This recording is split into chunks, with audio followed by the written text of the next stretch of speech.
একটা ফুলের দাম যদি হয় আপনার পুরো বাড়ির সমান, না, এটা কোনো কল্পকাহিনী না।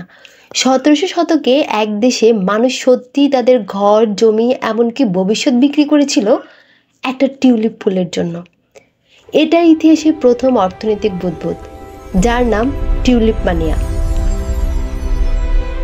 সময়টা 1630-এর দশক, দেশ নেদারল্যান্ডস। সে সময় ইউরোপের টিউলিপ ফুল ছিল বিলাসিতার প্রতীক। রাজপরিবার থেকে শুরু করে ধনীরা সবার বাগানে টিউলিপ থাকলে সেটাই ছিল স্ট্যাটাস সিম্বল।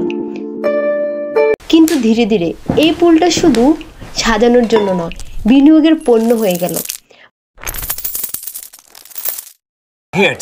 মানুষ ভাবতে শুরু করলো আজ কিনলে কাল দাম বাড়বে।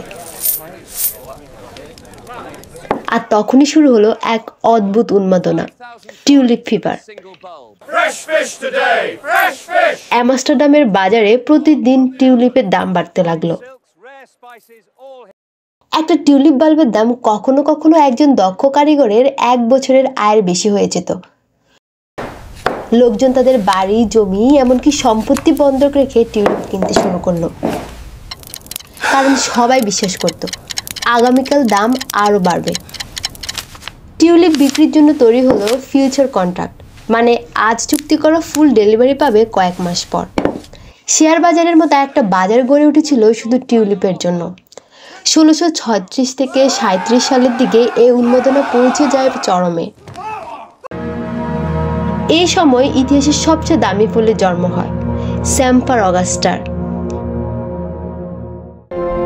এটা ছিল এক বিরল টিউলিপ, যার পাপড়িতে লাল আর সাদা আগুনের মতো দাগ।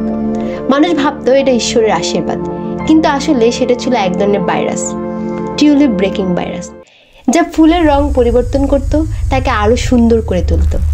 এই বিরল রং আর বিশ্বাসের মিশ্রণেই ফুলটার দাম পৌঁছে যায় অবিশ্বাস্য উচ্চতায়। একটা স্যাম্পার অগাস্টার টিউলিপের বাল্ব বিক্রি হয়েছিল প্রায় 10,000 গিল্টারে, যা ছিল একটা বিলাসবহুল বাড়ি বা একজন দক্ষ কারিগরের 10 বছরের আয়ের সমান। লোকজন রাতে ঘুমাতে পারত না, কাল যদি দাম আরো বাড়ে। চা দোকানে, বারে, রাস্তায়, সব জায়গায় শুধু একটাই আলোচনা, আজ টিউলিপের দাম কত। কিন্তু একদিন সব শেষ হয়ে গেল, যেন হঠাৎ বাতাস থেমে গেছে। একজন বিক্রেতা সামান্য কম দামে টিউলিপ বিক্রি করতে চাইল, কেউ এগিয়ে এলো না। আর সেই না শব্দটাই যেন বজ্রপাত হয়ে পড়লো পুরো বাজারে।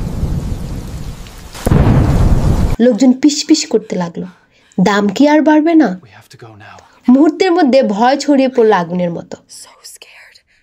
যারা গতকাল কিনতে মরিয়েছিল, আজ তারা সবাই বিক্রি করতে ছুটছে। কিন্তু কেউ আর কিনছে না। দাম ধসে পড়ছে প্রতিটি মিনিটে, প্রতিটি নিঃশ্বাসে।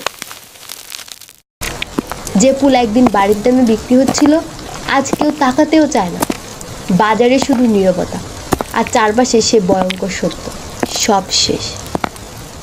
টিউলিপ মানিয়া আমাদের শেখায়, মানুষ যখন ভয় আর লোভের মধ্যে পড়ে তখন যুক্তি হারিয়ে ফেলে। ইতিহাসের প্রথম বাজার বুদবুদ এখান থেকেই শুরু।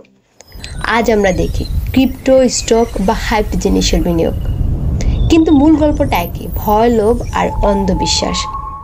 একটা ফুল ইতিহাসের নাম লিখিয়ে গেছে, যেখানে সৌন্দর্যের সাথে মিলেছে বোকামি আর শিক্ষা, টিউলিপ মানিয়া। যে গল্পে মানুষ ফুল নয়, নিজের স্বপ্নকেই বিক্রি করেছিল।